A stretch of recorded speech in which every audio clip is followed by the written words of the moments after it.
దేవుడికి ఇష్టమైన ఒక పక్షి ఉంది. ఎంతమంది తెలుసా పక్షి? ఇప్పుడు మనం చదివాం కదా పావురం. పావురం అంటే దేవుడికి చాలా ఇష్టం. ఇంకోటి ఏంటంటే సంఘాన్ని, అలాగే సంఘం అంటే ఎవరో మనమే. మనకి దేవుడు ఏం చెప్తున్నాడంటే పావురం వలె మనల్ని ఉండమంటున్నాడు. ఇక్కడ ఏమంటున్నాడు? పావురం అంట నిష్కపటంగా ఉంటుందంట, కపటం లేకుండా ఉంటుందంట.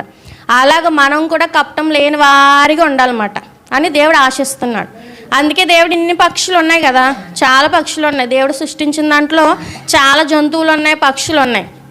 కానీ దేవుడు ఎందుకని పావురాన్ని ఎంచుకున్నాడు? ఎప్పుడైనా గమనించారా? చాలా ఉన్నాయి. గ్రద్ద ఉంది, దాన్ని కూడా దేవుడు ఎంచుకోవచ్చు. అది చాలా బలిష్టంగా ఉంటుంది, చూడడానికి కూడా బలంగా కనిపిస్తుంది. కానీ కేవలం పావురాన్ని దేవుడు ఎందుకు ఎన్నుకున్నాడంటే పావురం అంట చాలా దయగలిగింది, చాలా హృదయం కూడా చాలా శుద్ధి అయింది మాట తంది.